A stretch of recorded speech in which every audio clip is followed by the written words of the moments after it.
राजस्थान की पर्ची सरकार ने यह दूसरा बजट जारी किया और इस बजट में पूर्णतया अनुभव की कमी खली जा रही है। आप पिछला बजट इन्होंने जो जारी किया था और पिछली जो घोषणाएं बजट के दौरान इन्होंने जारी की थी उनको आप उठा के देखेंगे तो मुझे नहीं लग रहा है इन्होंने 50% भी कहीं काम क्रियान्वित किया है।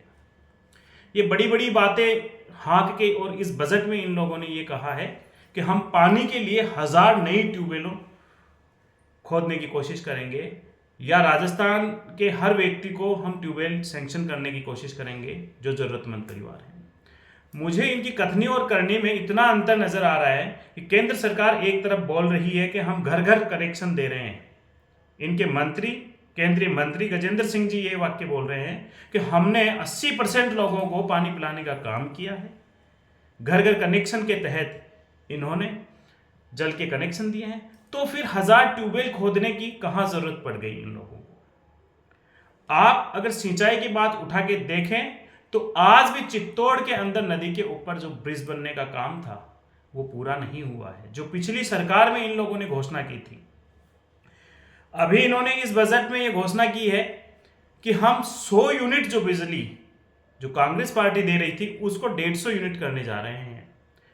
एक हल्का सा उसमें छिपा इनका अवसाद है, एक छिपा हुआ इनका चोर जो उजागर हो रहा है वो ये है कि इन लोगों ने ये कहा है, भारतीय जनता पार्टी ने, मैडम ने जो बजट जारी किया है उसमें ये कहा है कि सोलर प्लेटें अगर आप घर पे लगाएंगे तो हम उसको 150 यूनिट करेंगे।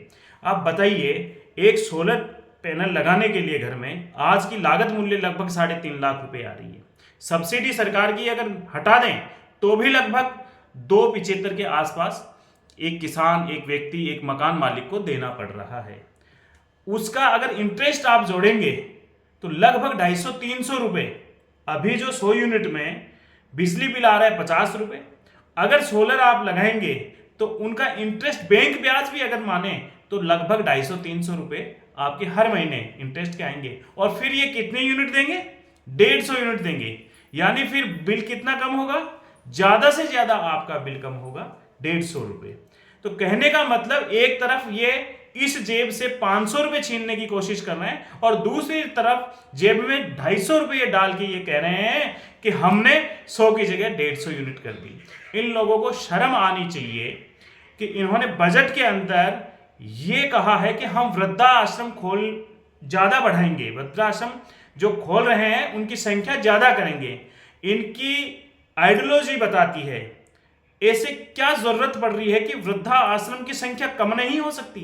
इनकी शिक्षा व्यवस्था की ये कमी है जिसकी बदौलत वृद्धा आश्रम खोलने की जरूरत पड़ रही है।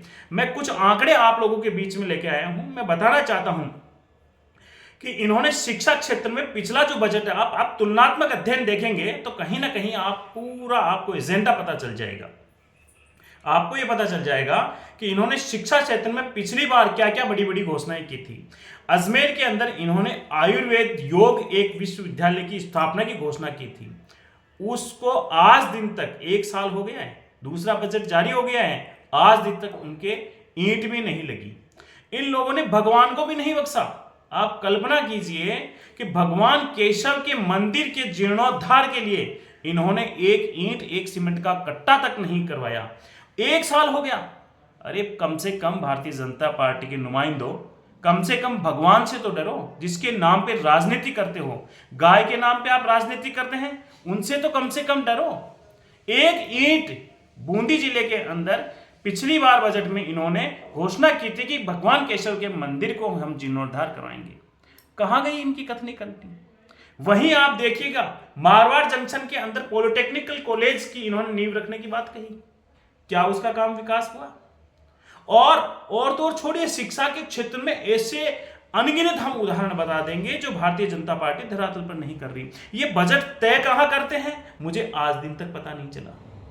ये प्रशासन जो हमारे ब्यूरोक्रेसी है वो मुझे नहीं लगता कि कहीं ना कहीं ये महलों में बजट तैयार करने वाला बजट हो गया कुल मिला के। अगर आप साफ शब्दों में हम कहें तो ये बजट वर्तमान बजट 2025 राजस्थान का महल का बजट है, महलों के लिए ये बजट है, आम आदमी के लिए बजट नहीं है, गरीबों के लिए बजट नहीं है, किसानों के लिए बजट नहीं है, माता बहनों की सुरक्षा की दृष्टिकोण से 1% बजट ये लाभदायक नहीं है। इन्होंने कहा कि हम ग्रीन फील्ड बनाएंगे, इन्होंने इतने जिले हटाए, कम से कम वहां के लोग आपके जनप्रतिनिधि को जिता के भेजे हैं और वो आपकी विचारधारा का जनप्रतिनिधि है, वहां एक नई ईंट का कोई काम उन्होंने चालू किया। दूदू क्षेत्र से मैं माफी चाहता हूं, दूदू के वहां पे उप मुख्यमंत्री राजस्थान सरकार में, उनको तनिक भी शर्म नहीं आई। दूदू को क्या मिला इस बजट में? केकड़ी से हमारे भारतीय जनता पार्टी के प्रतिनिधि जीत के हैं, क्या मिला केकड़ी को? जिला हटाने के बाद कम से कम वहां के लोगों की सहानुभूति को ध्यान में रखते हुए आप लोगों को यह करना चाहिए था कि कैसे वहां के लोगों का दिल जीत सके। आप लोगों को कभी भगवान माफ नहीं करेगा। आप देखिए, आप लोगों ने बात की कि हम ग्रीन फील्ड बनाएंगे, हम रोडों का काम, कंस्ट्रक्शन का काम करेंगे। आप लोगों की जो रोड का जो पिछली बार घोषणा की थी आपने, किशनगढ़ से आपने कोटपुतली से किशनगढ़ की घोषणा की थी, आपने कोटपुतली से गंगानगर की घोषणा की थी, आपने कोटपुतली से बीकानेर की घोषणा की थी। क्या एक साल निकलने के बाद इनका डीपीआर भी रेडी हुआ? इनकी डीपीआर तक नहीं बन पाई। ये अपने पांव के तले इनको देखना चाहिए कि किस बिहाव पे इन्होंने सेकंड बजट जारी कर दिया।